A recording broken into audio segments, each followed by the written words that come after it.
Hey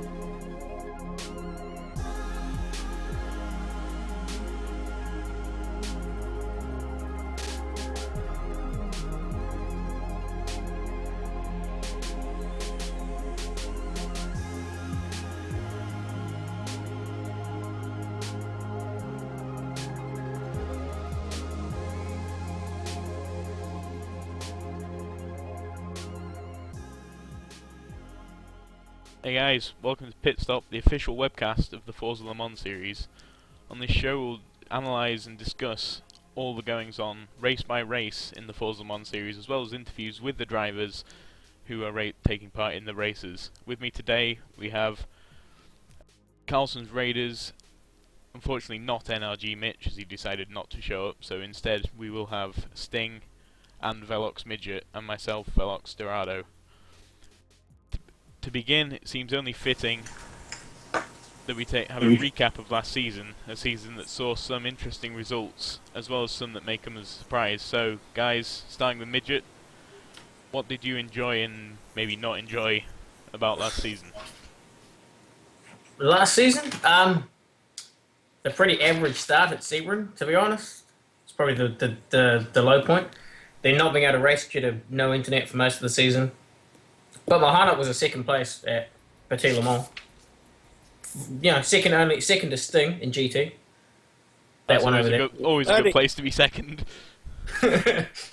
Losing to the guy who's now one of my compatriots at BMW. So. Yeah, buddy. But yeah, probably the worst part was the season opener when I got taken out. The first time the prototypes came around to lap us in GT, I got destroyed from behind. After having you love that though. We had a minor first sort of incident in GT involved myself, Sting, and Bamelot thinks he was involved. Bamelot's been involved in crashes. Don't say that.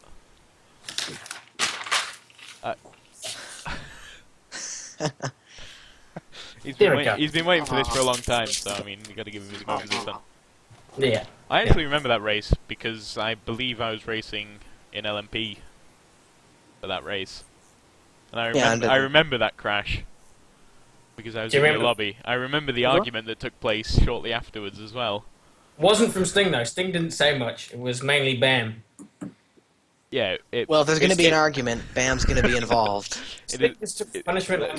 We can't. Like, this is the first episode. We can't just abuse Bam. That's not. We're not abusing him. We're just saying that he likes to voice his opinion loudly. What about you, Carlsons? Well, apart from your, incredible success in the overall championship, what were your main highlights and lowlights of the season? I mean, it was a pretty good season, really. I mean, it started off well enough back in P2, second at Sebring, and then the victory at Catalunya.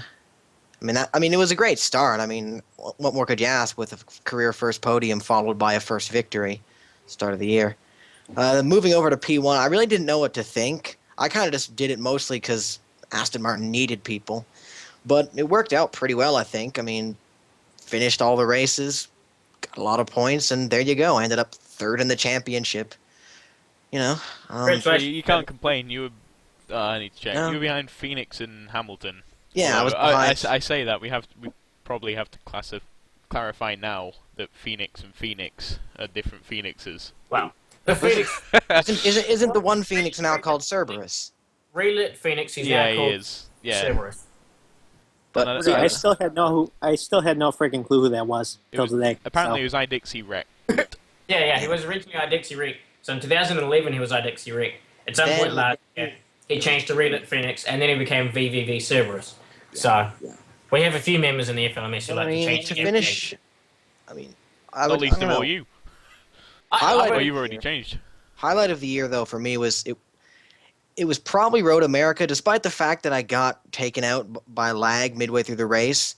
That was a race that arguably I could have won. I mean, it was my best qualifying of the year, and definitely that was our best chance at victory in P1. But I mean, I only came away with, I think, a couple of podiums. But overall, the year was great, and like you said, to finish third behind, Phoenix and Hamilton, that was, I think, more than I could have even imagined. I think it's fair to say, again, looking back to it, I think Hamilton had a fair lead. Yeah. I mean, I think it's fair to say he did essentially walk away with the. Not taking anything away from you, of course. I mean, Yeah, No, but- he ran with it. Hamilton did a fantastic job. He just ran away with it. yeah. So he did a bloody good job. I think me and Phoenix were mathematically eliminated. I think with 4 races to go, we were both out. He'd already lost. Like it's quite an impressive feat. it was. To he just completely clean sweeped P1. He just went straight through. It was fantastic. He put it well out of reach of you guys. I mean, it was. Yeah. You guys were fighting tooth and nail the whole time, so for him to be that far ahead was bloody impressive. And again, the only people that really beat him were people that didn't make a lot of appearances. So. Well, I've got the points up now. Hamilton, he's got 20 in round 1, 20 in round 2. He was unclassified in round 3, 16 points round 4, then 20, 20, DNF, DNF, 20, 20, 20, 20, 20, 16. It's not. That's pretty much, that's a lot of wins. That. Oh yeah. Well, Carlson's, you missed the first 2 races. You could have easily taken second in. Again, that's the thing, because I spent the first 2 races in P2. You know. Yeah. Obviously, looking back, second place would have been pretty clearly mine if I'd actually run the full year. But well, even if you'd only got 1 point a race, that would have. Yeah. Again, there was a couple races that ended worse than they could have. Obviously, Infineon didn't end too well when I got rear-ended by somebody 5 minutes in. Again, Road America was a bit of a disappointment. There was a couple races in there where we could have got a better result, but overall, it was a good year. I think I went consecutive top 5s from, I think, Indy to Silverstone. It shows how important consistency is. You know, you can be quick, but it's not the be all and end all. If you can't finish races, it doesn't really matter how quick you are. I mean, that's what I looked at, because I mean, back when my ill-fated original tenure in the series, the one that ended with a lot of swearing and, shall we say, an exit. Dishonorable exit, yeah. Dishonorable exit. I mean, back then, if it was, oh no, I'm slow, I better just not do the race. But I realized this year that, just because I'm a second, 2 seconds away from the pole sitter doesn't necessarily mean that I should just quit before I've started. Well, I guess that's the thing, though, with the FLMS. It's not a 20-minute sprint. No. So endurance race. Even if someone doesn't crash, there's a chance they're going to lag out, and it's worth. I mean, I think Sting is the person who proves that as well. Sting has just quietly kept his head down all season. Well, apart from on the forums, the voice of entertainment. But he kept his head down all season and just raced his butt off. And look at where it put you. Exactly. Despite the fact you were driving. I still don't know how I won that race at Atlanta. Mostly because everyone else crashed. Was it not? You won. I got taken out by one prototype crashed into another, which crashed into the back of me. Yeah, so there were a couple of good chain reactions like that throughout the year. But luckily, the guy in second place decided he'd barrel roll on the very last corner and give me second place. Yeah. Was it not also with you, Sting, at Laguna, where we had the... Or am I thinking of someone else, where we had the crazy... it was like an hour-long scrap for that was second. You two, yeah. That was us, yeah. Yeah, that was... and you was eventually... Didn't you get run off the track by someone, and I managed to sneak back into second? I wonder who that was. Shit, we're just throwing the... Okay, we're throwing the knives at people now already. It's just... Oh, well. It's going to get volatile in a minute. I suppose that's part of competition, is that... and that's one thing that makes the FLMS so much fun, for me, is that there's constant competition. Nobody just lies down and rolls over. It's you fight. Unfortunately, we have a good enough moderation team though that people don't. Apart from me, I managed to get away with far too much on the forum. But excluding that, they generally clamp down on it fast enough that the battles are limited to the track and not much further. Pretty much, yeah. Yeah, the forums are always going to be a hotbed of complaints because people tend to shut their mouths when they're driving. They tend to be focusing on driving, which is a good thing. But that's probably one of the issues is if you have too many breaks between races, as we found out last year, it just breeds arguments, it breeds fighting, and that's why it's good to have constant competition. Which is one of the reasons I set up the GT3 series is to alternate with the FLMS so that every week we have racing. So the idea is that every week we've got racing, so people are getting some of their aggression and competition out. One little outlet per week. If you want to keep talking about that, I'll get the thread up for it. And Yeah, especially, I think, It's something to chat about, you know. I mean, Yeah, well, like you said last year with the like you're talking about with the breaks in competition. I mean, especially I think the end of last season, there was a lot of tensions between various people. yeah. I think there was a lot of argument. I know mid-season there was a lot of complaints directed towards prototype drivers from a couple of GT competitors about, shall we say, less than clean passing. Which But in fairness, it does go both ways. I've seen some Yeah. pretty dodgy moves by GT drivers. But that's kind of again, it's part of multi-class and endurance racing. exactly. Well, to be fair, Yeah. I personally have had my fair share of Don't even. quite questionable moves in terms of being lapped by a prototype, just purely from. It was a When while. prototypes come to lap me, they tend to try to lap through me rather than go around me, which has become my problem. Is that every year I get taken out sort of 2 or 3 times by prototypes, and once or twice, like so, I can remember 2 times with Stuttgart where it was just due to both of us. We both gave each other too much room and collided that way. And then there was the other one that was my fault was Canadian when at Road Atlanta when he was on for the win. He was hunting Hamilton down at a great rate of knots, and then he went to go around me, and I thought he was a bit clear, but he wasn't, and I just moved over and clipped the back of him with my nose. So I killed his race that way. It was a racing incident, but it really highlights how much you got to think about what you're doing. You just got to keep your wits about you, and you can't blame. The blame falls pretty equally on both sides, but I think it is the job of the passing car to get the pass correctly. I think we're going to a slightly different discussion that might be worth, saving for maybe a later time. But I do agree that it's something which it's worth mentioning again that there will be a test. If I get the thread up, there will be a test on is it Sunday? I believe it's Saturday this week. Saturday this week. It depends on your time zone. Yeah, well, yeah. Sunday for those of us in the correct hemisphere. Well, this weekend there will be a test. Upside down. Which I don't know. I appear to be sitting the right way up. But we're having a pre-season test at Sebring. It will give people a chance, especially newer people. I'm seeing, which is good, seeing Flagship WoW and Maynard VXR, especially Some of the new guys, who are signing up, and it will give them a chance to get used to being on track in like a multi-class situation. I mean, definitely, there's different aspects because if you're in a prototype, you have to learn, that when you're coming along, you can't just barge your way through GT cars, and likewise as a GT driver. I mean, you don't really have to do a whole lot, but at the same time, you've got to be aware of where the prototypes are sometimes. Just how long it takes them to get past you, just where the car ends. And I think you've got to drive both cars. You've got to try driving the prototypes to see how fast they are into and out of the corners and through the corners, where they gain on you. And the prototype drivers should try GTs because it makes you realize that a GT car goes across the track a huge amount. Just because the prototype can hold a dead straight line through S's, the GTs tend to slide across the track.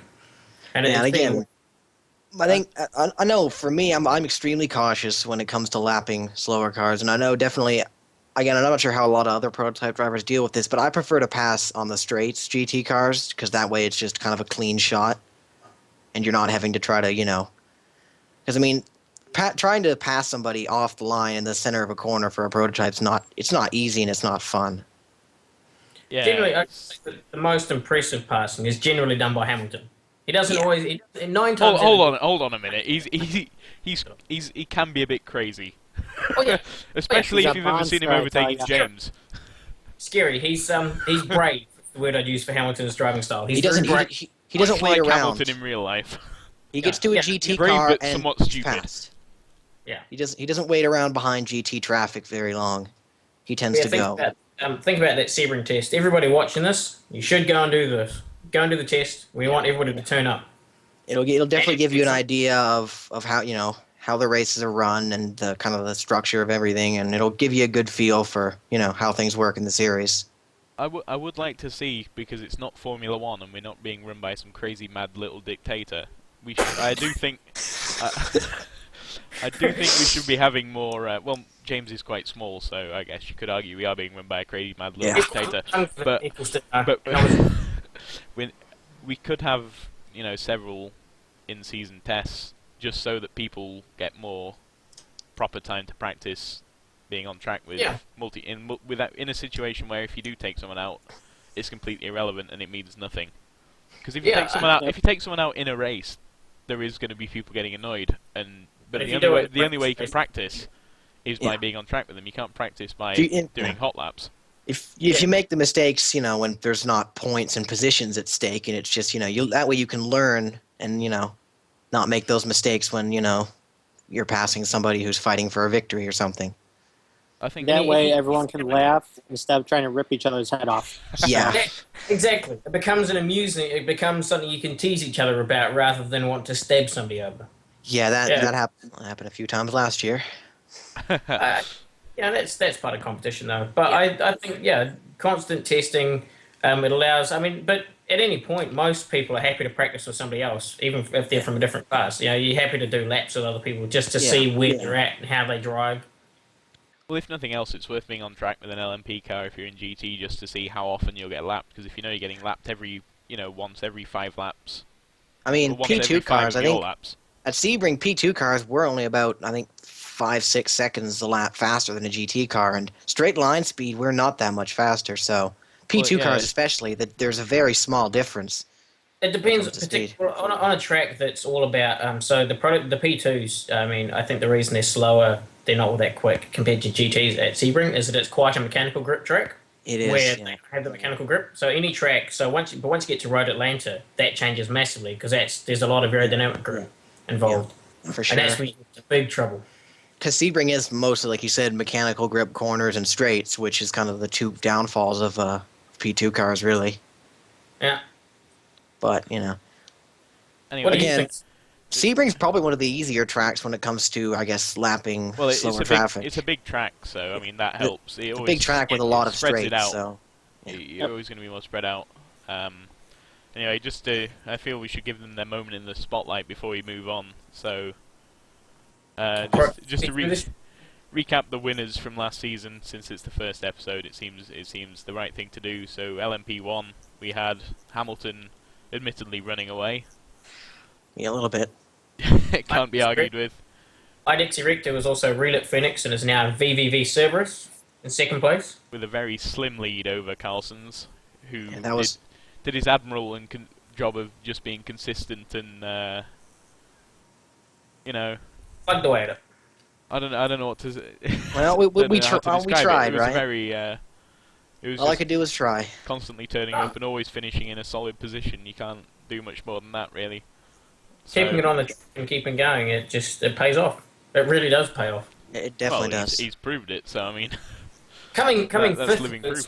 Coming fifth works really well too. Ace thing, just coming fifth over and over and over. That seemed to pay Yeah. dividends. How many fifths was it? I tried to suppress that out of my memory, so I don't remember. You haven't. At least 5. 5 fifths? Carson's was a good A lot of solid fives. too. What about GT? We had finally Il Riotto got his GT championship Again, for Ferrari. hey, we'd have to say he's not. That's not his first one. Well, it's his first since the inaugural season, though.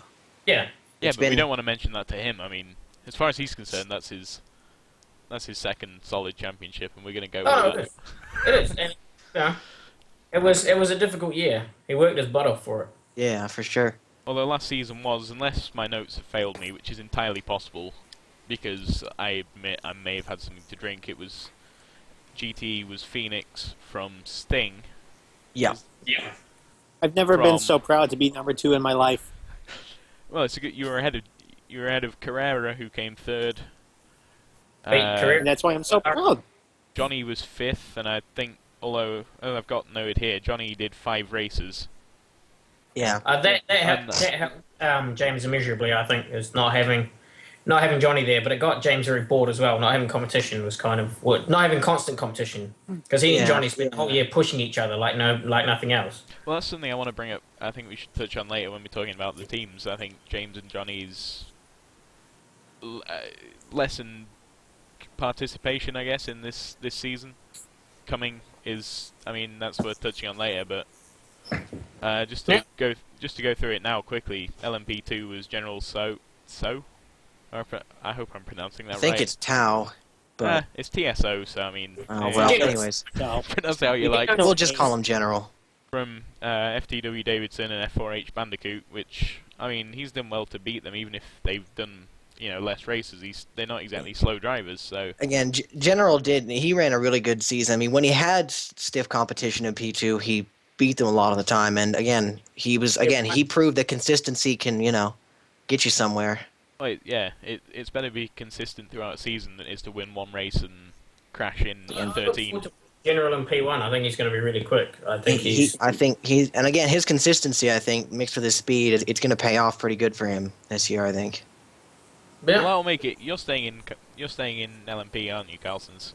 Yeah, I'm back to P2 this year. I was going to say, it'd make it interesting to see who went out of you in general if you battle of consistency there. Again, I was supposed to be in LMP1 this year, but let's just say that I had a contract, and then the team principal left, and then it disappeared.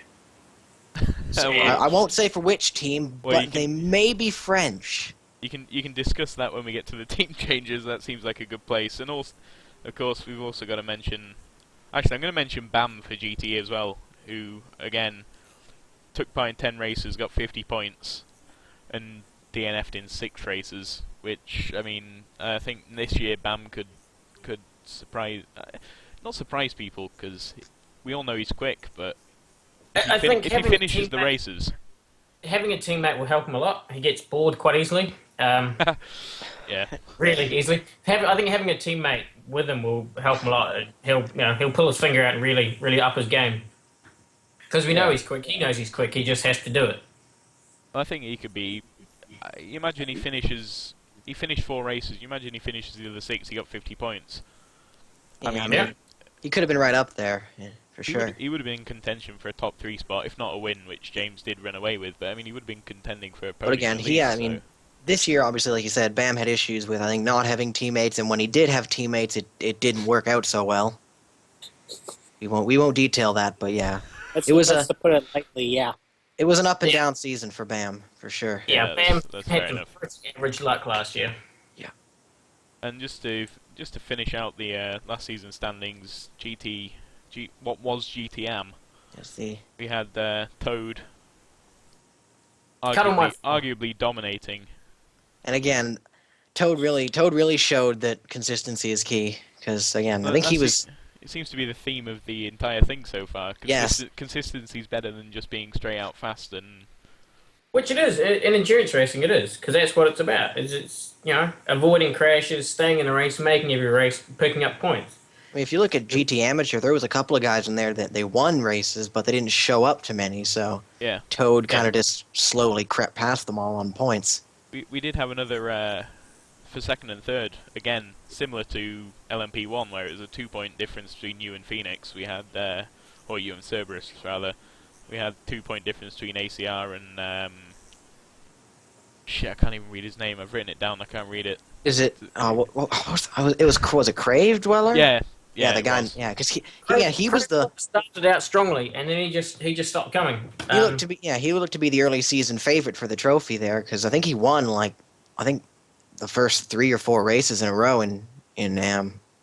But then, like you said, he just stopped showing up, and yeah, I've got him as he's got 2 wins, a DNS, and then another win, 2 DNFs, 14, and then nothing. Yeah, he was like when I raced at Mugello. He cleaned up the GTE, the AM field. I mean, I started out because I hadn't qualified. I started right at the back, and I managed to put 2 laps on most of the AM field. But Crave Dweller was the only one I didn't manage to lap, let alone lap twice. He was actually just looking at the points. Unless this has been added up wrong, James, it's got Crave on 74, which is 2014, which would be 74. And Mr. ACR on 76 points on 2020 or 1620. No, never mind. Sorry, that's just me being drunk. yeah. Math. How does it work? Shit, I'm an English student. Don't mock me for that. All right, what should we do next? Right. Well, yeah, we're going to move on to the rule changes. So Aha. a segue out of that. Before we go on to the fun fun change that everyone seems to have an opinion on, and everyone seems to be hating James for. We'll go on to the less less controversial. We've got 3 cars per team for LMP and GTE, or LMP1 and GTE, and 2 cars per team for LMP2 and GTC. But you probably mentioned regardless of GTC, which is the a actual big change. team. We have a big change in that we've added GTC now, which is essentially GT3 cars, which brings an element to it. A lot of the AM drivers were quite keen because they wanted it to be sort of an amateur category, which, as we all know, is pretty difficult to administer. It's just another class, which it should be pretty good. I mean, it's got some good drivers in it. It's got Solo Red Devil returning. Yeah. Is he? I didn't realise he was going. Oh, fair enough. Yeah, Solo's come back. He's driving for BMW. We have a strong lineup, and also we've got a lot of him. new cars. I think that's the nice thing about GTC is it's bringing in a lot of new cars to the series. Yeah. We got Audis. We got Audi, Beamer, Merc, Porsche. Who else we got? Ferrari in there as well. Yeah. It's good. We got Bebo's coming back. Bebo's coming back to run AF course in GTC. Solo's going to make which races he can. Yeah. What's happened to him? His midget died. No. Yeah. Exactly. I don't know. He's back. No, he's dead. He doesn't seem to have any sound anymore. Yeah, he's disappeared. We'll just blame he's his gone. internet. Uh-oh. We'll continue talking briefly. 3 cars per team for arguably the... I don't want to call them the higher of the 2 each. You could arguably say it's LMP1's the pro-ish. If you wanted like a really sort of controversial divide, you could say LMP1 and GT are like the more hardcore, I guess. Yeah, they're kind of the more almost like, I guess, pro league kind of stuff. I'd hesitate to say pro league because that sort of implies that the other yeah. drivers aren't good in. I think it's more the people who have time to maybe dedicate more to tuning and constant hot lapping. I think that's fairer. It's gonna be there's definitely gonna be really stiff competition this year in GT and P1 for sure. I think GTC especially though. I think is going to be because it's there's a lot of drivers in there who are very good, and I think it'll be a very close. Oh shit! Everything's screwed up. Where's he gone? Oh dear. There he is. He's back. Wait. I think. Yeah, I think. There we go. I think GTC could surprise people this year in respect to how much the level of competition I think we're going to get out of it. I think it'll be very close. I think it'll be definitely worth keeping an eye on. But we'll talk more about that in a second. I mean, it's a minor change, but does the artificial limit on cars per team make a difference to anyone? I mean, I'm driving for Rizzy. There's not 3 Rizzy cars this year competing, but we've got 3 cars anyway because it's in GTA. I mean, I guess it creates maybe a better team championship in the sense that everyone can have an even amount of drivers. Yeah, because I mean, obviously, I think last year if you looked at certain teams or across the classes, some were disadvantaged. Like Audi had up to 4 cars at a time, whereas someone like Aston Martin would only have 2. So, like you say, there's definitely I think I guess a better equality when it comes to teams championships for sure. It's the one element where we sacrifice realism for a better series. I mean, generally most of the things that we do to make the series realistic are good for the series, but this is the one that we have to do to make the actual championship more entertaining for people. Because you don't want to race all by yourself. In a team, it's much harder to win a team's championship like that. Definitely. So it encourages serious races and.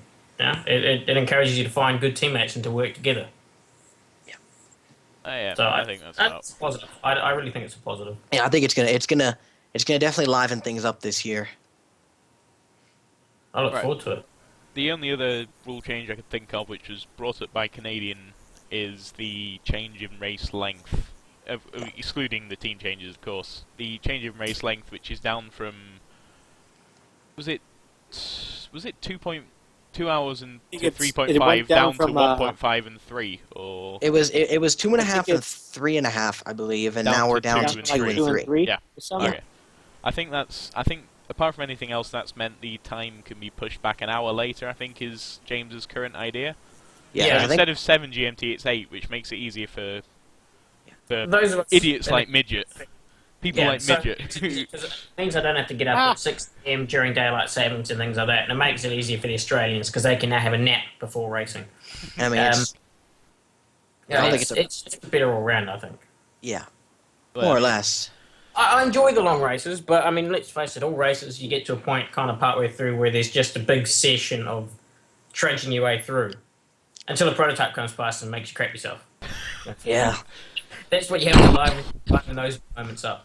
But I think it shouldn't make a major change really in terms of the way that the racing functions. It all comes down to pits because we know that some cars can't. I mean, I can't for the life of me remember if we've introduced mandatory pits or not. I believe we did. I thought we had a mandatory stop. I know that James introduced them last year. I'm not a fan of them because I find them to be quite artificial. I think actually, I do believe they were. I believe it was the mandatorily added because of me actually, because I won that. Christ. I won a Catalunya. I won a Catalunya because I didn't have to pit. Yeah, no, but it wasn't that. It was introduced because Ferrari at Catalunya because the roof couldn't make the length of we could make the whole race without pitting. The roof couldn't. The roof had to make 2 pit stops or something, and so James asked Ferrari, and for Johnny, he asked us all to do a mandatory pit. So we did. That was the Ferrari thing, is we all did a mandatory pit. And so because the Porsche and the roof have horrendous fuel economy because the engine's in the wrong place, Johnny. Because of that, we have. Well.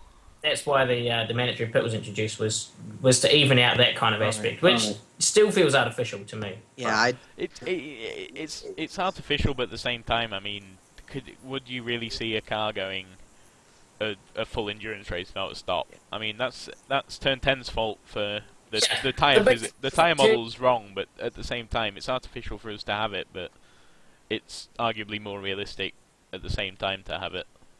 Yeah.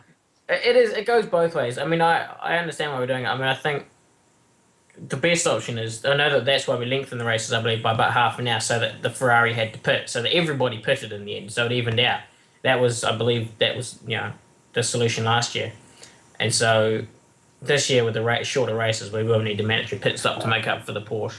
Yeah, because 2 hours, I think 2 hours, I believe a lot of cars could probably go 2 hours on a single tank of fuel. No, I believe that the Ferrari and the Ford can go the furthest. I know the Ferrari can go the furthest because Bourne has sat there and done the maths and done the testing because it's insane. But it was tested out, and the Porsche genuinely can't go as far as the Ferrari. It can't make 2 hours on. I know it can't do it on most tracks, and I don't think it can do it any.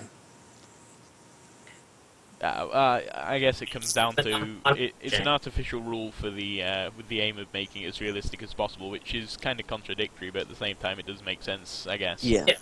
I understand why it's done. It's the only way because Turn 10 have given us a dodgy modelling system. Because they asked the Italians, and the Italians just said, tires they last forever. He said, they don't have to wear out. Yeah. This is what happens when you talk to Pirelli for your tire data. And they just say the tyres last forever, and Turn 10 believe it.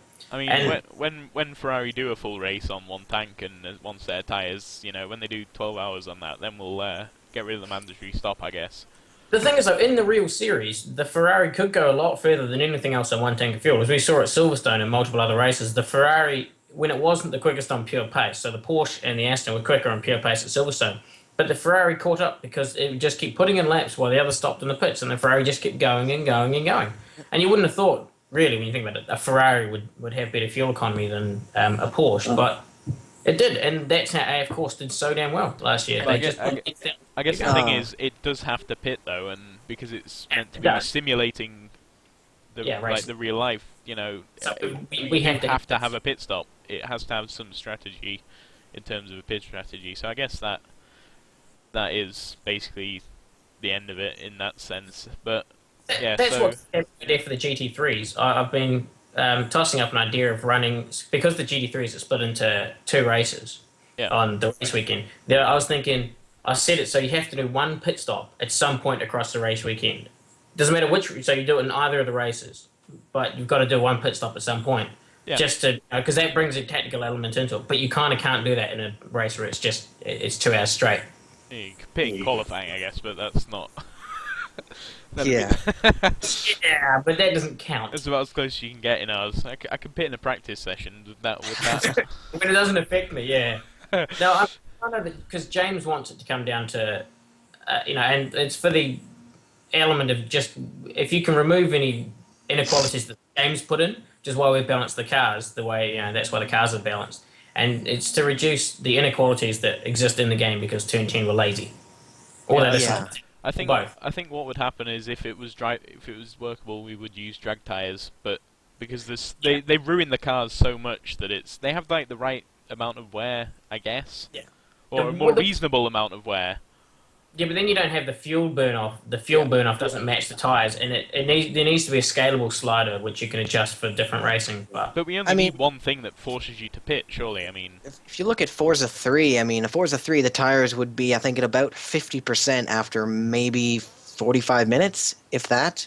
I mean, you'd have to. We just get people to sit there for half an hour and just do burnouts at the start line before the race. I don't know. Well, yeah. And that's the thing. Forza 3, it worked because the tires and fuel, both went off at a reasonable enough, pace that you could actually, be forced to pit. But like you said, now you can go 2 hours on a tank of fuel and the tires will be fine. The tires aren't worried at all. Yeah. The tires are the least you worry. It's about your fuel goes before tires generally in Forza 4. Yeah. yeah, it's not a normal. It's not. Thanks, Now, Charlie. I suppose we better get to the the most controversial one of the whole season. The elephant in the room. The talking point of the year. Yeah, no team changes. The idea that once you've signed up, and it doesn't affect you if you say I want to drive. It's once you sign up in the once it's a confirmed sign up. Yeah, once your sign up is confirmed in the thread and you're added to the list, you cannot change at any point for any reason. You cannot change team. Yeah. Go. I can see the point to some of it because, especially I think last year we had the concept of having, 2 or 3 transfer windows throughout the year, which the idea was that if you were getting tired of a team or tired of a car after a few races, at one point you could have the option to switch. But then I think after Le Mans, something happened and those disappeared. And then a couple people started treating the series like it was musical chairs and just jumping from team to team each race, trying out whatever they fancied. Yeah, it was just like a free agent frenzy or something. Sting, the brunt of that. Sting managed to have, how many drivers did you have sign up and then stuff you around? BMW last year was the most dysfunctional friggin' thing in the FLMS. Which, by the way, this shall be changed this year. The BMWs will be on the warpath. Thank God. Yeah, I think that I understand why James has done what he's done, but I personally, and many other people disagree that that's the way to go. I could see the benefits of it, but I can see there's flaws to it as well. Personally, I think change. You should be able to change until you've done a race, and as soon as the season is started, until Sebring. So once Sebring has begun, it's no more team changes for anybody. I think apart from maybe one at the end of Sebring if you don't like your car. I think in my ideal way, I think to have done it. I agree with what James has done to the extent of if you can change team at any point, then you're just going to think, well, I'm losing, so it must be the car. It's not me. So I think what he should have done was he should have said a month or 2 months in advance, the official test will be this weekend in February or the first weekend of March. You have until then to test your car and get used to it, and you confirm it that weekend. I would have preferred just saying you're allowed one swap throughout the season. One swap. Yeah. You have one mulligan to make a move, and that's it. If the Sebring test was made into the sort of if you can swap after the Sebring test when you've been on track with people and you've had time to test your car. More than one track. It's how the cars compare across a number of tracks, and it's not just about how good your car is. It's about how it feels as well. And I know that Bourne made this point the other day, and I know he got shot down for it, but it's very true. I mean, if I'm happy, so when I was driving the Ferrari at Le Mans, and I was happy and I was in the zone and it worked for me. On other tracks, I just detested it. I couldn't drive it like Suzuka. If for example the first track had been Suzuka, I would never have driven the Ferrari last year just because I hated the way that it felt. And I mean, when are you going to swap cars though? Because we've got Sebring first, Sebring, Catalunya, Infineon, Sunset. I mean, when are you going to decide because you got to remember your points get wiped out when you I know. switch. So Yeah, I mean, but that's when so are you going? If that the point of everybody if the wants point of swap. you changing is so you've got a better chance of winning, then why are you going to change team if you lose What if four the- races? what if instead of If you lose changing 4 to- races of points, that's like a core of the season. No, that's fair enough. But what if you're changing just because you're not happy in that car? You're not happy in that team. If the team, I mean, I know that I understand trying to keep everything together and James's reasoning, but I think it's also partly due to his fanatical loyalty for Ferrari, which most people don't share for the teams they drive for. No, I In mean, Yeah, fairness. that's fair enough. I mean, I know, It's- for instance, Mitch. Mitch loves that McLaren that he'd signed up for, but he's had a lot of issues just with actually driving the car, and he had fielded interest about switching over to P2 maybe, but then he was shot down from that because apparently, even though he hadn't so much as even qualified a car yet, he was locked into the team. And I think Yeah. locking people in before the season's even started is a bit, I think, irrational. Yeah, well, would it be? Sorry, go on. No, I'm just saying that I agree. So there you go. I was just would it be fairer then to say the fourth race is the cutoff, so after sunset, so you'd have Sebring, Catalunya, Infineon, Sunset, which is a reasonable variety of tracks. I mean, they're not all the same kind of tracks. So would that be a fair? Would it be better if they said after race 4 you're locked into your team?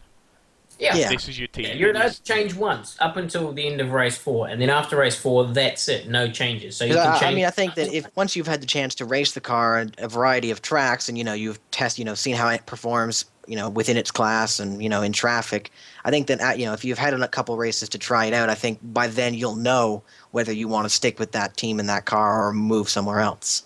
Yeah, That makes sense because I mean, if someone like Mitch, for instance, has tested their car and they're not third already, they say I don't want to have to try to race this thing. Then I don't think it's fair to say no. You have to race it now. yeah. I think it could be incredibly detrimental to the series, and I know that James fervently disagrees with this, and I can see his point of view, but I completely disagree with it. Yeah, that's the thing. I get where he's coming from, but I just don't really see it as being very much besides detrimental to the series. Do you I mean, agree with that sting? I mean, is that? That stinks because it means he gets to keep me. Hey, Sting. I think one of the big points as well, just besides teams and cars, is if maybe say a certain driver isn't comfortable in one of the the class they're in, and they want to move over to a different class, again, that they're precluded from doing that. That's true, because somebody might have bitten off more than they can chew, thinking, jumping into P1 and then discovering that actually, basically, they're a hazard. Maybe they don't want to be, run over by a squadron of F4H drivers and guys that are, 3 seconds quicker than them all the time. They say, oh, maybe I'll scoot down to P2 so I can, be a little bit more in contention. Well, would it? Yeah, I think there also should be like a kind of call-up system. Like if you're, say GT and GTC, if you're in GTC and you're like dominating for BMW, and if there's an opening on a GTE team for BMW, you could get called up to the main squad and then contend for GTE maybe. I mean, I could see doing that is pulling drivers from lower classes, like from P2 or GTC. I could see that pulling them up to I guess so much to speak the front lines. Well, I mean, I suppose this is one thing to go in the book for next year. That's an idea that we push for that. I guess we can all sit here and talk about it, but this is not a rule that's going to change. Yeah, This is I guess we'll have to see what happens. I mean, personally, I always plan to kind of run the full season for P2 anyways. I know, but most of us here, I think, have kind of a full season plan for one team. But I think for some people, I was planning on leaving Rizzy for Porsche. I mean, what? So yeah, I think James definitely wouldn't stab me. some people are going to run into trouble with this. And I mean, the fact that they might say, "Oh, hey James, I want to switch teams," and then James will go, "Sorry," which basically leaves them with the option of stick with a team or a car they don't like or leave. Well, would it be fair to say then maybe the best sort of option to go with would either be to have the 4-race cutoff, where you have up until race 4, which I mean James may not go for that.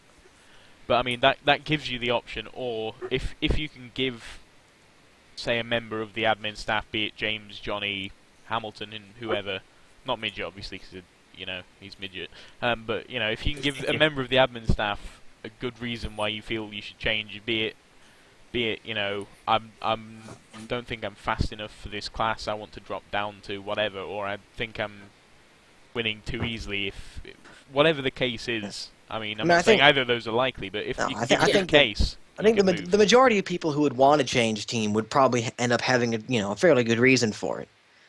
Obviously, last year we had people that were just, switching teams just for shits and giggles. Just because they could. Yeah, I think that was one of the reasons James was so aggressive about the change for this. Is that there were some people who just took the piss last year. We had people doing 5 different cars across, all the classes in 5 races, and that's just stupid. Yeah, I think basically the bottom line we've come to is we can see where he's come from, and but we agree with the idea behind the rule. We but just not don't the way fully it's been implemented. Yeah, disagree with the implementation. Exactly. But in fairness, we'll have to wait and see. We'll see at the end of the season. We'll be better able to judge it, and we've got a whole year ahead of us, and we'll see. When it could end up that we'll all end up eating humble pie. Yeah, exactly. I just don't want to see is that people start dropping out of the series because they go, oh, well, I don't want to race this car anymore, but I don't have a choice, so I'm just not going to show up. I hope we don't start losing people because of this rule, which is what I'm worried about.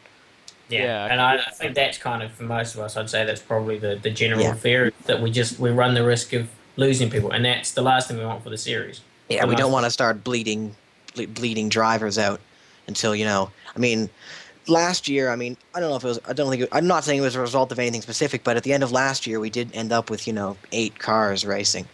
And I think the idea is this year we want to be able to have, 25 to 30 cars every round from, Sebring to Laguna.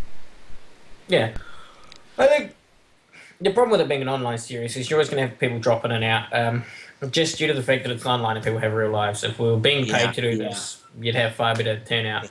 There's nothing really at stake here other than, online glory and, it's a video game at the end of the day. I think the other thing is that arguably, once you know that you mathematically can't win, and you definitely can't, if you can't finish in the top 3 mathematically, why are you going to turn? I guess there's no reason in the last race or 2 races to turn up if you know you can't win, other than because you want to race and you enjoy racing. And I guess that's always been a thing that's happened with the FLMS since I joined, and I don't know how you'd stop that.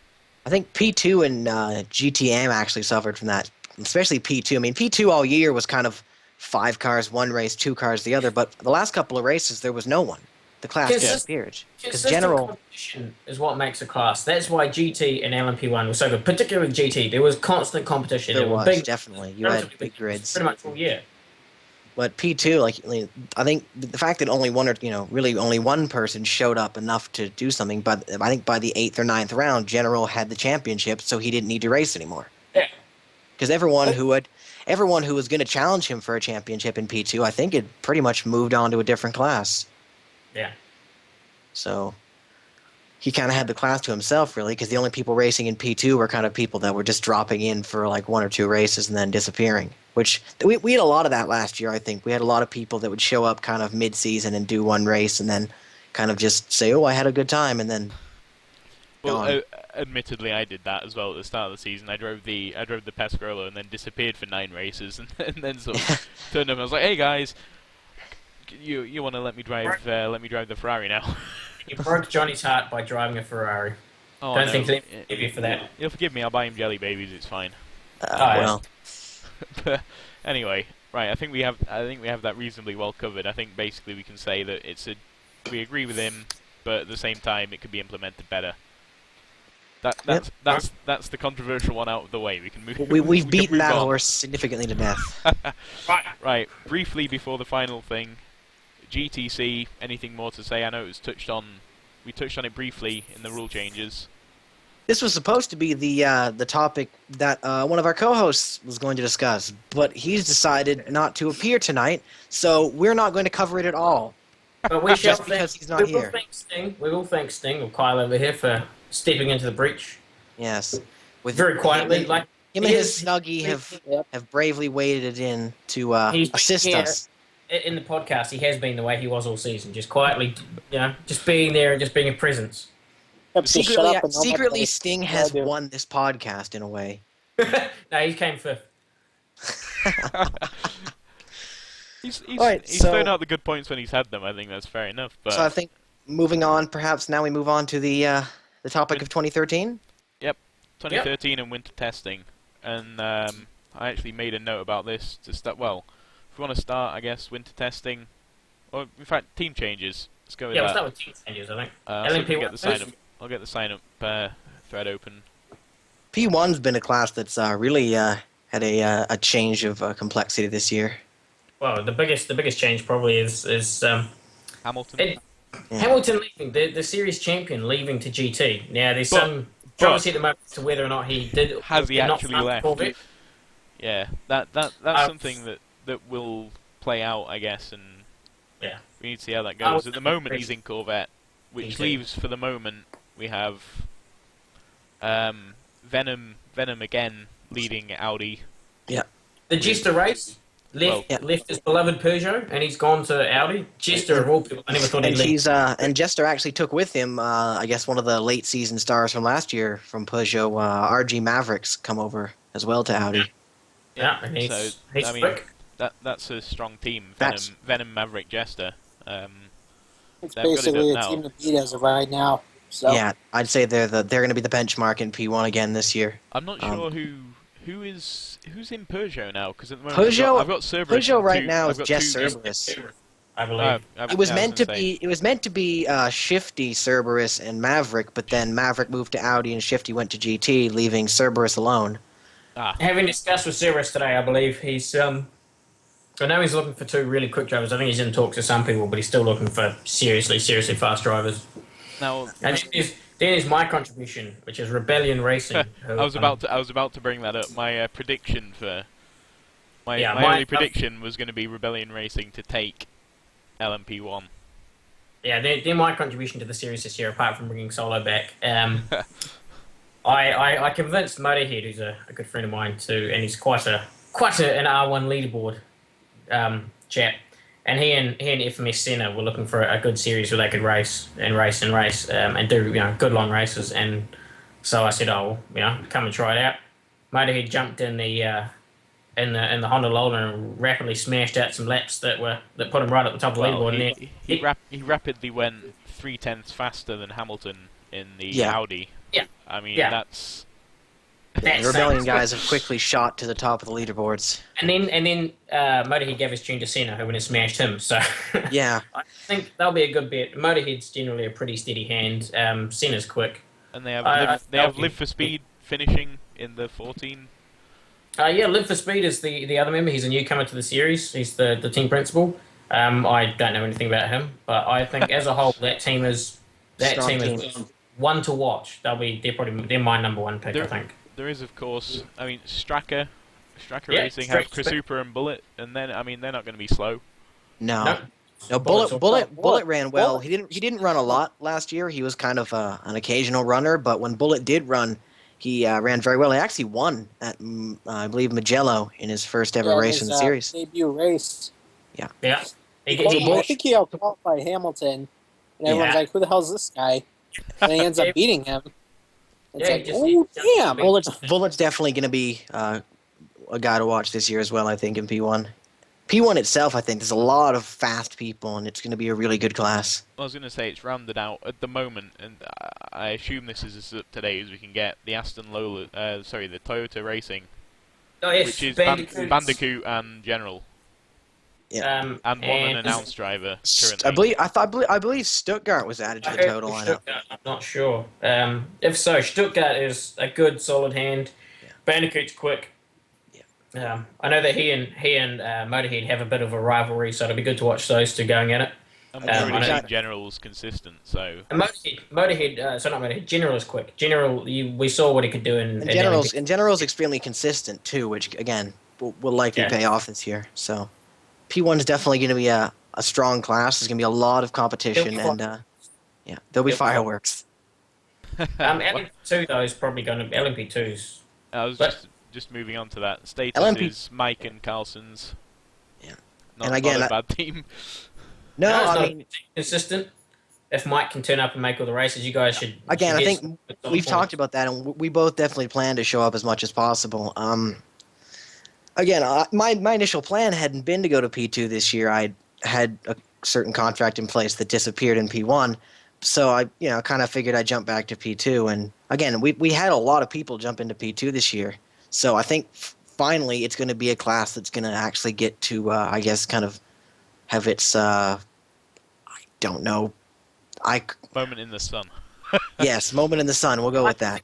Two will be really good and solid. I mean, because we've also got Starworks, Canadian, and Silence. Canadian was seriously quick last year. There were a couple of races that he really could have won, Laguna and Road Atlanta. For example. Yeah, he at the end of last year with Rebellion, I think he was definitely in a position to win a lot of races, and he ran really well. And I think this year he's going to run well too. And Silence, I think only ran 1 or 2 races in GT last year, but he was impressive. He turned up in the worst looking car that I have ever seen, and I've seen some. he somehow managed to get into that awful Panos Abruzzi. The disgusting, which is the automotive equivalent of something that looks like Squidward. Yes, it looks like a combination of It looks like Squidward, but Squidward after he's been rotting for about 2 months at the bottom. He took that car on his debut to an overall GT podium. Yeah, he's Silence and Canadian in the other series that they go in. They're pretty much neck and neck. So those two will at least be fighting each other the whole year long. Well, on that topic, we were speaking. Me and Midget, were talking to Canadian earlier, and he did give us the quote that he will. He said he will win LMP2 this year. He's laying down the gauntlet. It was under some stress, I might add, but we'll see about that. Canadian. He's throwing it out there, you know. Yeah, but I think I believe that Neil had posted on the forums quite a while back that he planned to win something like at least 8 races this year in P2. Him and him and Jimmy they don't seem so quietly confident as they seem very confident. Well, the thing is, we all know they're quick. Yeah, the two of them are probably, I mean, compared to the rest of us in P2, it's like they're in a different league. I don't know. I think Canadian. He got the measure of them. He was right up the pace at the end of last season, and I think you guys did it. You turned up to more races last year than Neil, and you get more points on that. If they turn up, they're going to be really serious contenders. They're the kind of people that just only kind of pop up here and there for races, as opposed to run. Pop up. Yeah. Who else we got? We got Ablo. We got Ablu Gabler. Yeah, Ablu Gabler in the Level 5 Motorsports car. Another one of Audi's former drivers moving to P2. He should be quick. He should be quick as well. Quick. Dimitri's back. Who's his teammate? He's in the Gulf Racing car. But do we know him his teammate? Him and Red Victory. Okay. They're running the golf team this year. I've never seen his teammate race, so I can't comment. But these two are. I've seen Dimitri race. I've only ever seen him race, I believe, a GT Am car, so I'm not well versed. But I guess we'll see. He did well at Le Mans in the Jag, didn't he? I think he might have won. Yeah, I think he won GT Am at Le Mans. So I mean, yeah, he's not a complete slouch. So he's gonna be handy. I think overall this year, P2, we've got a lot of fast drivers and we've got a lot of consistent drivers, and I think it's going to be again a class full of fireworks all year. Well, I think LMP2's one of the lesser.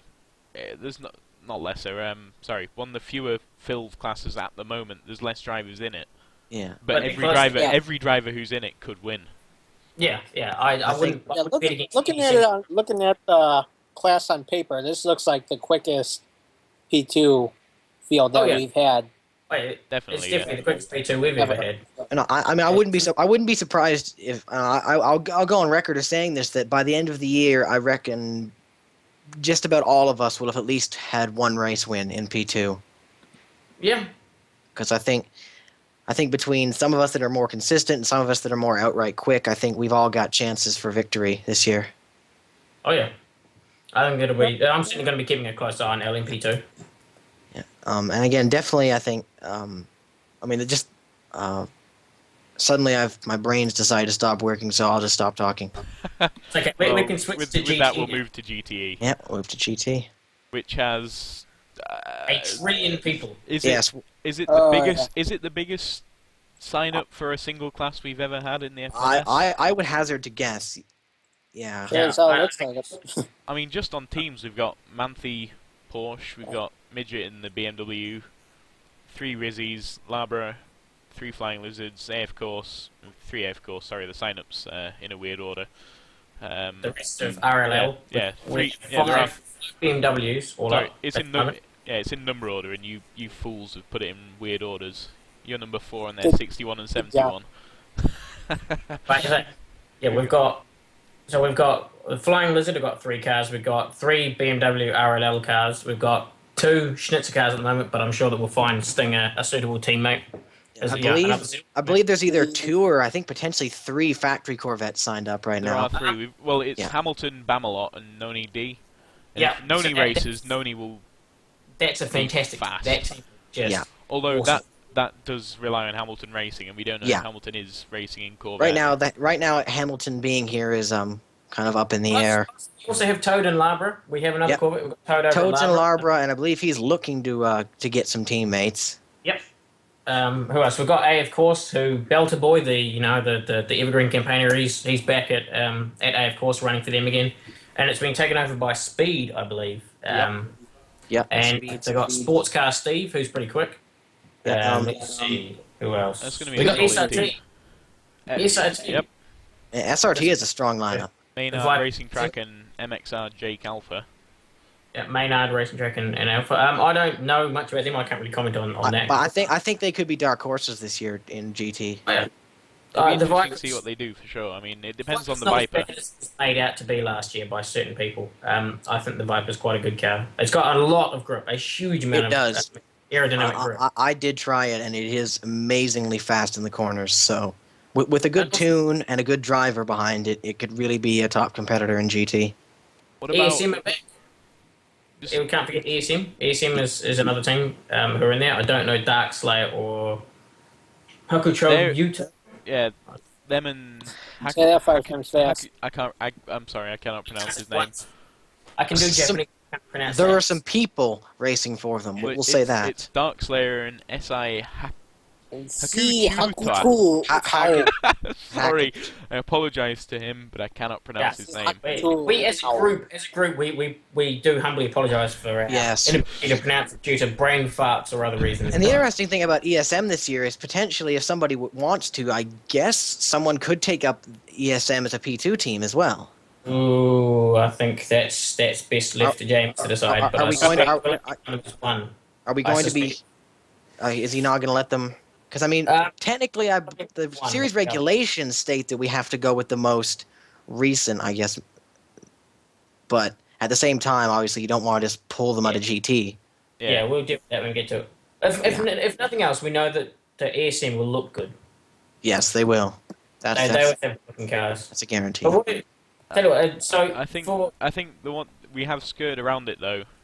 There is Flying Lizard and Rizzy, and with them there is Phoenix and Polaris, who you would expect normally to be leading the pack. I mean, obviously Shifty's there, but well, to say we've got Rizzy's, Phoenix, Noob, and myself, and Flying Lizard is Polaris, CQR Shifty, and CQR Neon, which is by no means a bad team. No. Well, I like to point out that RLL and Schnitzer have some pretty decent Hold on, I was going to say, but between Phoenix, that up. between Phoenix and Polaris, there's a lot of FLMS wins. Yes. And yet, between James and Johnny, there's both of them are saying they're going to be doing very limited seasons. Spends my money on Shifty. Phoenix specifically has said he wants to win Sebring, Le Mans, Mugello. So those are 3 he'll turn up for, but other than that, I mean, I think it's university, and for Polaris, it's just work and university. And lead it. Well, of course. So I think definitely I didn't think in it terms best of to bring that up, but I think in terms of Reese, I think potentially, I mean, you, Alex, and I think Noob could both kind of have your chance to shine a bit more this year. Well, that's the plan. Yeah. I mean, again, I saw Noob raced at Silverstone for the first time last year as well, and Noob was quite impressive. He ran a very good race. He's very Yeah, young he as was well, so I think he can only very get better. conscientious. Yeah. He's a very conscientious driver. I mean, I raced with him in a different series, and we raced for about an hour and a bit. He was Nose to tail at he was Sebring. almost too kind to us prototype drivers when we were lapping him. He gave us ridiculous amounts of space. So he's a very, like you said, a very conscientious and a very polite driver, and I think he's definitely got. I mean, he's already fairly quick, but I think he'll definitely improve over the season. Yeah, I see him as being a And obviously, I mean, Johnny may not run very much this year, but I think obviously, they've got Shifty and Neon Well, at just having finals. Shifty, who's just having won a Shifty. championship with Ferrari, and is now driving for Porsche because he's a traitor. Yes. Although that said, I drove for Porsche a lot, and I'm now driving better for say, Ferrari, so you it's kind of in should reverse. Yes, you two are the you two are the reverse traders. Except But he's won and I haven't. I'd say a good battle to watch would be you and Shifty, though I think Shifty's...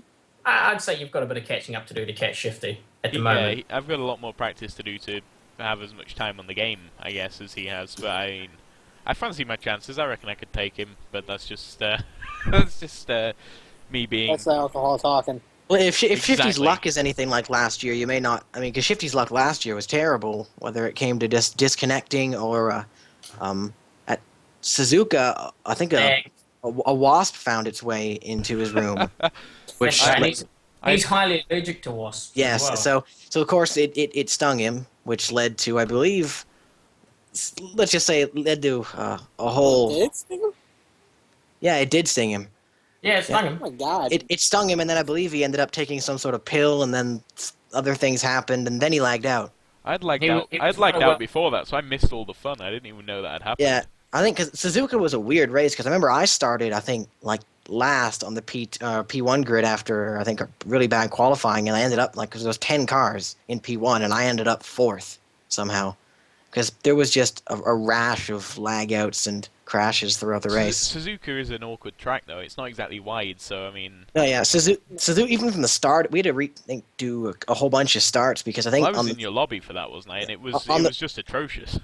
Yeah, there was issues in P1. A couple people didn't get going very well. I think there's a problem with Jester, because Jester, I think, I don't know, I guess because he's upside down, his connection was so slow that when, like, the leader said go, everyone went, and then Jester went about 2 seconds after everyone, so there was accidents, and Suzuka was a weird race last year. But it always his seems best impression of Jester there. Yeah, Mike. I don't Well- like that. That sucked. Well, I tell you what, BMW finally we're fielding a sizable squad for once. I BMW feel like I 's have to mention it, not just being a BMW driver, but I managed to tempt Bourne over from Ferrari, and Bourne has been one of the absolute stalwarts at Ferrari over the years. He's done James hasn't forgiven you for that. James doing insane tests, doing the maths and calculating it all because they're both completely crazy. I'm the one who has Because to I replace can't do that. math. No. Yeah, so I'm the you've one got who- you can do I've the fallen maths into the like, position. I have to learn maths now. Yeah, so I don't, because I have Bourne doing all that work for me. So we got Bourne, and I managed to convince another New Zealander he's just about the laziest person that I know, but he's incredibly fast. SMS Motorsport. So now with them as my teammates, I'm feeling. I I mean, know I that think, at least 2 of my guys will be really, really quick, and then I can just slack off. I think pretend BMW's definitely had potential over the years with people like Sting, and but I think, like you said, they've never really had a full lineup. They've had a lot of people come and go, and I think this year BMW is finally going to get to be a top level team in GT. And A lot I of even people donated Joe going. Pinder to Sting. It's an understatement. I even donated Joe Pinder to Sting because I'm just that kind. That was lonely. I mean, yeah, we've got one seat free. We've still got one BMW seat to fill up over at Schnitzer, but I'm sure that we can do it. And it's going to be a battle of the Beamer squads. And I know that Corvette's another one of our. I aim to take down Corvette, and I know that Hamilton was saying that he was gonna, if he's in Corvette, he is aiming for BMW. So the battle's on. And then we got the other Porsche teams. We got AF Course. I think it's going to be a good year. Well, GT is going to be a huge class this year. I mean, I think that, we're going to have a good mix of Ferrari. just and thinking Porsche. about how the lobby splits are going to work hurts my head. because we are going to have a lot of cars. We can't of course forget as well. There is GTC, which currently has Bebo, Solo, Perfect English, Mitch, who probably won't bother to turn up, just like he didn't bother to turn up for this. Marty. CQR Marty, Michelle, Michelek, Razor, and Razor. and the TBA and Gulf McLaren. But I mean, and we've got Carrera, GI Joe, and Sky Savior who are unconfirmed. I mean, they could. Sky Savior, I believe, will be racing. Zach. Yeah. Zach. It's saying he's unconfirmed in a competitions motorsport. Yeah. So. But the impression from talking to Zach, I do believe he will be racing. And he's looking forward to it. GTC is going to be a really, really good class this year. If Solo pulls his finger out, Solo used to be really, really quick. Yeah. If Solo, Perfect, and Marty will be my pick at the moment, followed by Solo, Bebo, and then and Michelle. But this could definitely be Solo's comeback year, I think. Oh yeah, he's banking on a lot. He's putting a lot of effort in. He's incredibly keen to come. Just the competition within GTC, because you've got new manufacturers like Mercedes, Audi with the R8, McLaren obviously. So you've got a good variety of cars and a really good mix of kind of new and old drivers. So and some others who are talking about coming along, but I think I'm hoping to get GI Joe in one of the BMWs. Because, more BMWs is always good. I think it'll be interesting to see as well, apart from anything, because we've got several 458s, a few Porsche 911s, and some BMWs. I think it'll be interesting to just see how much Johnny and James want to just make themselves look even better than each other and sort of start sending tunes to the GTC drivers. Yeah. Just to one-up each other even further, and I think that'll make it even closer, and I think, it's going to be good fun. And it'll be nice to actually be lapping somebody who isn't in my own class. Yeah, because it does add a new kind of tier to the whole hierarchy of a race. Because now you're going to have 4 separate classes that are all very much on their own pace. Yeah. I mean, the problem is, just to balance out the GTCs, though, it's taken quite a lot of work. And they are closer to the GTs to the GTEs than I'd personally like, but we can deal with that. Though there have been some sort of, there's been some smack talking from the GTC camp about how the GTCs will be catching those of us in GTE. So we'll see. I look forward to putting a few laps on the GTC guys throughout the course of the series.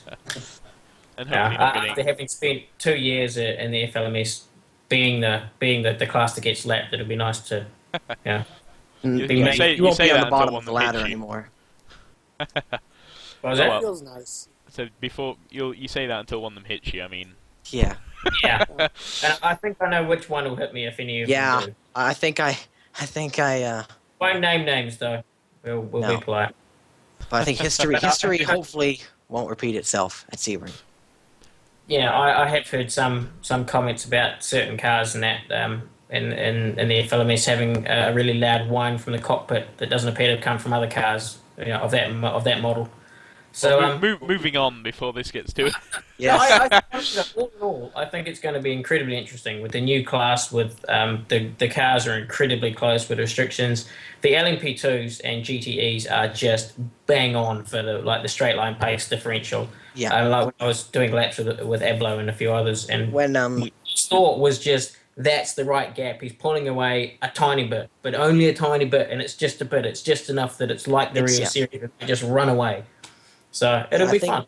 The big thing I think with P2 especially I found, because I've once they when they did the B-spec regulations, they brought it out to kind of bring the Lola back into line with the other two cars. The P2, all 3 P2 cars are so close to each other that it really is P2. I think especially is going to be really a test of drivers, because I think it's really good that the B-spec was needed, and it's been known since the start that the B-spec rigs were coming, and that they were needed for the LMPs. For LMP2. The P2 cars, I mean, that Lola was a good second faster than the other two, and it wouldn't have been fair to have it like that, because we would have had an unfair advantage the Lola teams. For sure. I think the problem is never. It's not balancing. Generally speaking, it's Johnny and James and everybody else who's been involved have done a monumental job in the testing and the balancing. And Turn 10 haven't made it easy with their bizarre groups and limiting us to only 4 groups. Johnny and James have had to think of some very, very novel ways of getting around that. With the limitations they've had, they've done, like you said, an absolutely amazing job, and we do have to give them credit for that, really. But they do every year. Every year, all the staff team, Shifty's involved, and quite a few other people. But every year, the crew just put in. It gets better every year. But every year, I'm always impressed by how balanced the cars are. I And mean, last year was superb as well.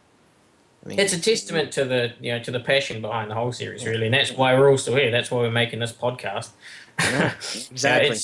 It's just due to love of the series, and I think it's it's going to be a hell of a year. I really do think that between the size of the classes and how many people we have, and with the new calendar and I guess shorter races or shorter breaks between races, I think we really are on to have our best season yet. Oh, I think I'm confident in that. I mean, look at the size of the group we have signed up. Look at it. It's huge. Well, on that note, and to let's have something to end on, you want to go around and give me your winner for each class, or your predictions? Start of the year predictions. Oh dear. Oh, dear. It has to happen. Okay. This is gonna be tough. Just a race for GTC. There we go. It's my one prediction. Your only prediction. I want your LMP1 predictions first. GTC's going to win in LMPC.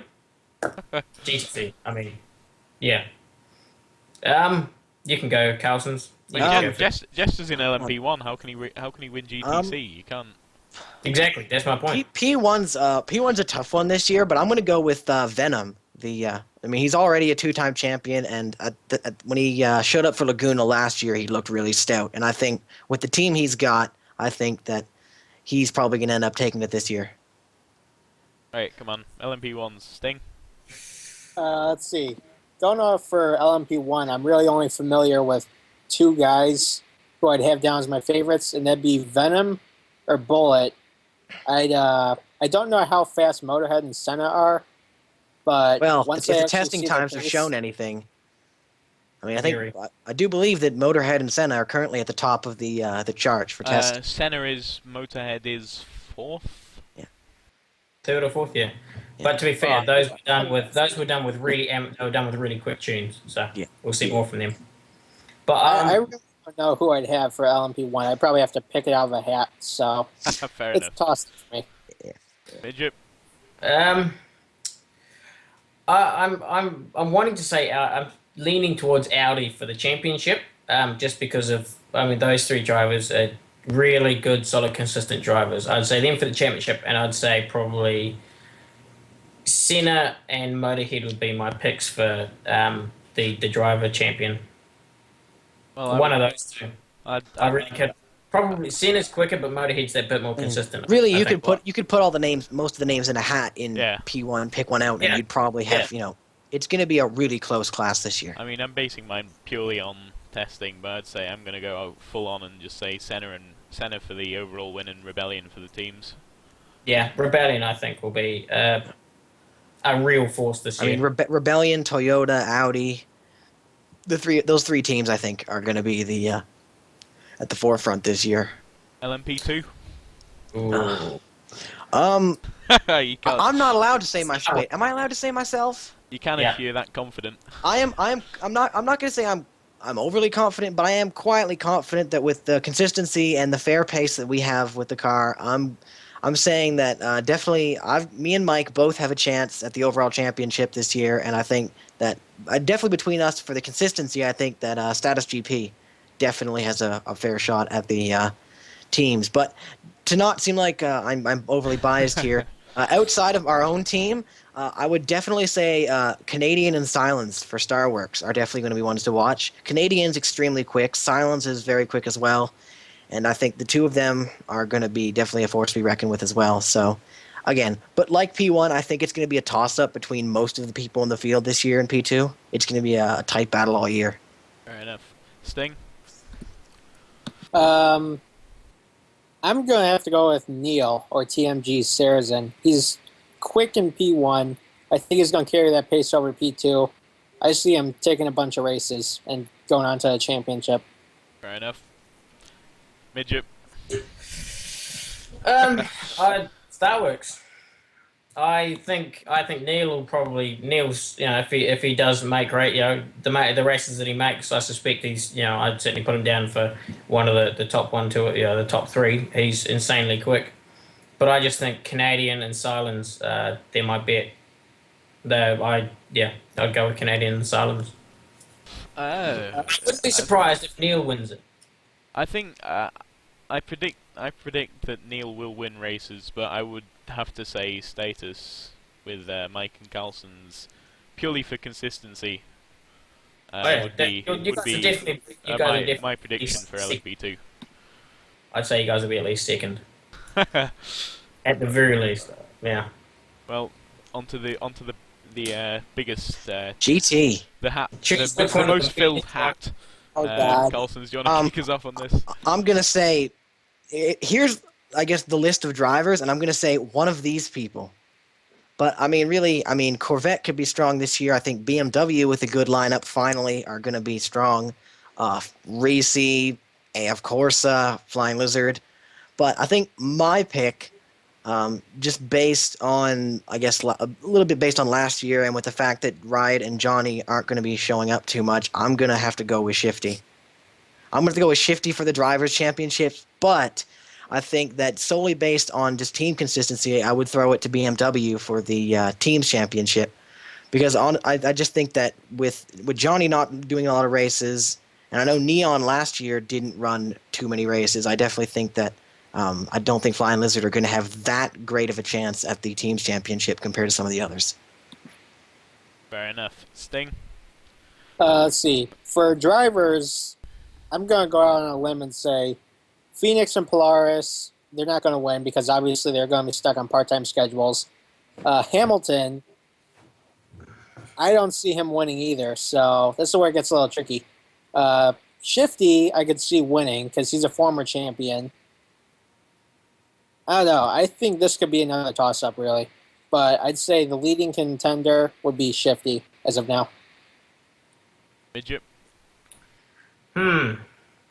I'd say again, Johnny and James, just, they lead me to think to Shifty. And I reckon for the first few races, Shifty will be absolutely on a flyer.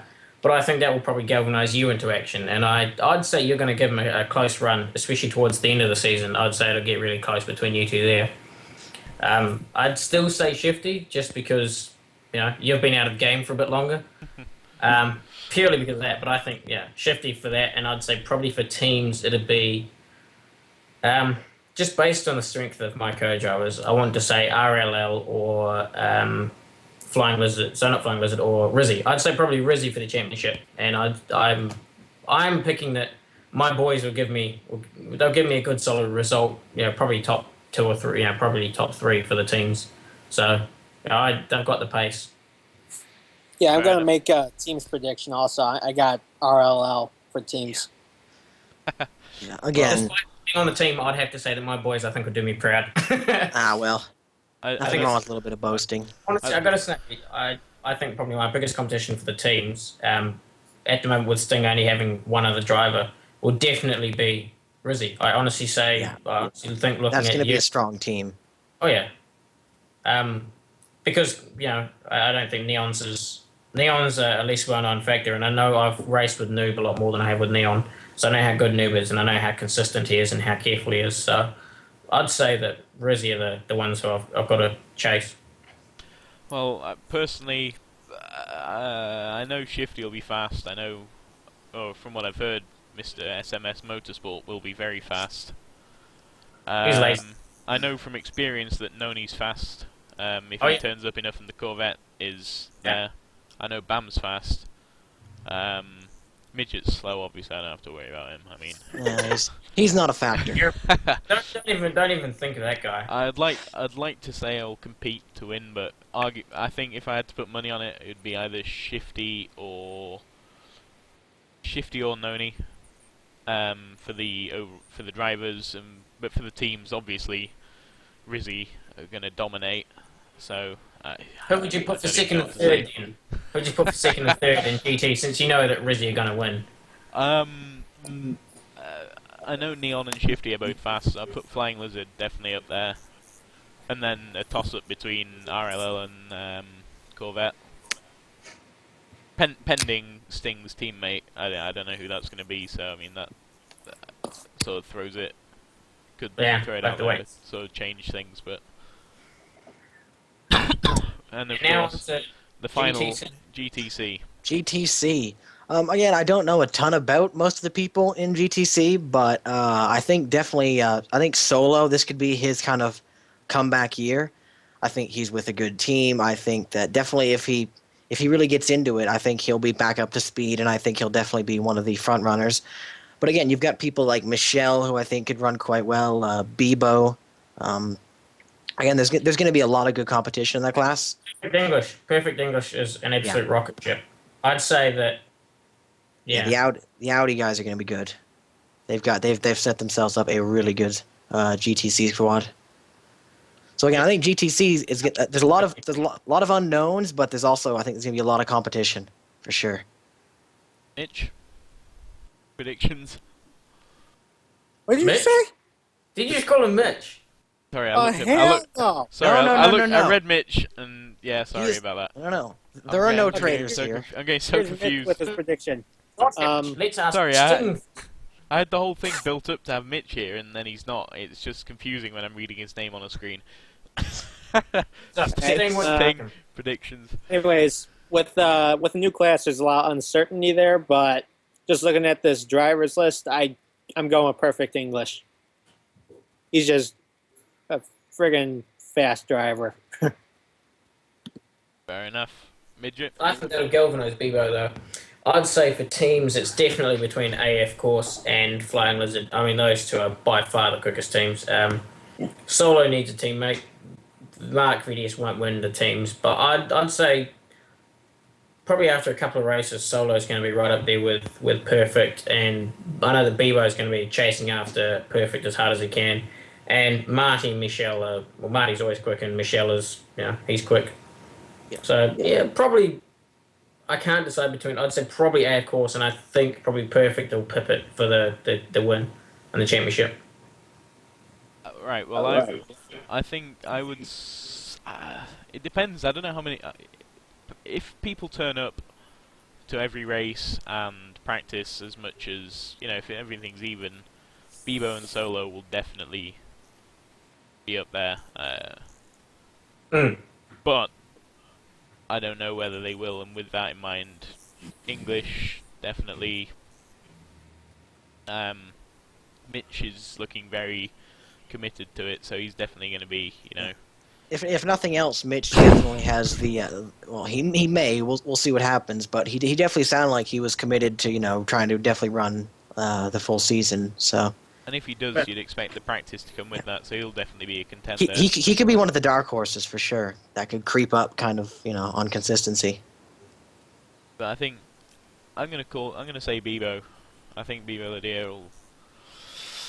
If he turns up. Yeah, if he turns up. Again, a lot of these are based on people turning up. Because obviously, if the faster guys don't show up as often, then the guys who are more consistent are obviously going to overhaul them just based on how many races they've attended. Yeah. I think that covers it, does it not? I'd say we're pretty much wrapped up for this week. Yeah, I'd say we've talked about a lot of things. So I guess we'll be back after Sebring, probably without our beloved Kyle here. Yeah. Much Sadly, to his joy. Sadly, we may have to lose Sting for I guess he shall not be named for now. I'll start calling calling Mitch Sting in a minute. We will be rotating. Yes, I shouldn't do that. Yeah. We will be rotating guests throughout the season though. So yeah, hopefully we'll be getting Johnny, James, Shifty. We'll get guests in. I mean, race winners, various people. Oh, I look forward to it. I mean, yeah, and we'll be back after Sebring, and then I guess we'll actually have something more current to talk about. Yeah. Because Sebring, definitely with the grid it's got right now, Sebring is looking to be probably the biggest race in FLMS history. I figure there'll be a lot of incidents to talk about. Yeah, there's going to be there's gonna reporting. be there's gonna be victory. There's gonna be tears. There's gonna be controversy. We're gonna have lots to talk about. Hopefully, if everything goes to plan as well, I managed to get a few audio clips from winning drivers and drivers who maybe have something to shout about. Oh yeah, there's gonna be there'll be there's gonna be probably just like any FLMS race. There's gonna be people come the checkered flag that are less than pleased. It'll definitely be worth talking to. Anyway, for now, thanks guys. This has been Pitstop. Check us out at ForzaLeMans.net and at OfficialFLMS on Twitter. See you in a bit. Cheers.